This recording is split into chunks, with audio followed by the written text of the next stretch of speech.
Greetings, fellow Beyonders. I am your humble host and scribe Sven, and this is Beyond the Worlds Beyond. The primary purpose of this series will be exploring the lore and story within these campaigns. In this episode, we'll be looking at the 10th episode of The Wizard, the Witch, and the Wild One, titled Of the Reaching Green. We'll be doing a quick summary of the episode and then diving into the lore questions that it raises and those that it answers. We return to our separated trio with Ursulon triumphantly returning to the chantry with Wavebreaker and falling asleep. Suvi soon returns as well, discovering her destroyed door and a note and information left for her by Ame.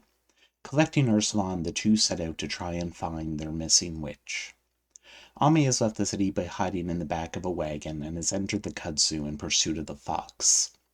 Ursulon and Suvi manage to depart by means of a hilarious deception involving one of the gate guards and a faux pregnancy. Ursulon attempts to commune with Arima and succeeds in starting conversation, though is met with hostility and disdain. Upon mentioning Ame's name and bringing her to Arima's attention, she is captured by humanoid kudzu creatures. Arima then offers her return in exchange for her husband's sword, Wavebreaker. The journey from Port Talon to Arima's shrine is nearly a day and a half, and the grueling trek is exhausting to the already hungover and ill-rested Ursulon. Suvi, with her military training, manages the physical stress better. Meeting the fox along the way, they eventually arrive at the shrine and find an unconscious, but easily roused, Ame. Once more communing with Arima, who for some reason seems unable to perceive Suvi, Ame pleads a case for the innocent people of Port Talon and the region. Arima states she bears them no active hostility, only being interested in freeing her husband, but that she is uncaring of any collateral damage that they have brought upon themselves. Stating the Wavebreaker can only be properly wielded by a spirit and empowered by their breath, their essence, which she implies Ursulon no longer holds after tying it to the concept of honor, she demands that Ame release her into the world. Believing Ame's concern for innocence is hesitance or refusal, Arima states that if she is not freed, they will not leave her shrine alive. And thus we end on another amazing cliffhanger.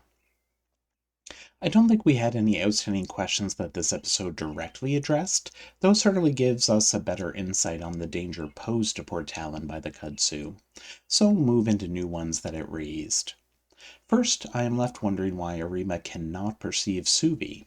She did not seek out Ame until she was named by Ursulon, so it could be an issue of the power of names and naming, though given the souls who have died in the kudzu, it seems more likely that Arima simply did not pay attention to Ame until she learned she was a witch and of importance, as opposed to not being able to perceive her at all. Perhaps there is some magic that is protecting and obscuring Suvi? Either a magic of Grandmother Wren from when Suvi was under her protection, or some other magic Suvi carries that she is unaware of.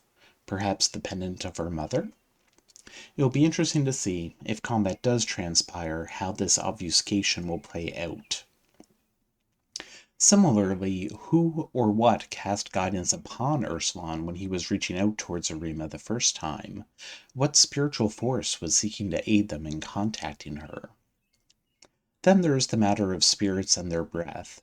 It is clear from context that the breath of a spirit is something more than literal, and seems to imply their essence or some part of their nature. Arima thinks Ursulon giving his to something of the mortal realm weakens and lessens him. I would ask if this is why he could not return home, above and beyond the incidents of the children's adventure, but he did pass back into the spirit world, if only briefly, after that first meeting and desire for honor. She does say that a spirit must draw upon their breath to wield Wavebreaker in its full power.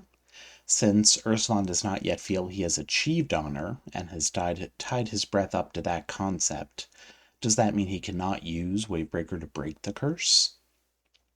Also, on the topic of breath, we have to think back to the King of Night and his statement that he has held his breath since the dawning of time, as that line now takes on greater import than we realized in the moment.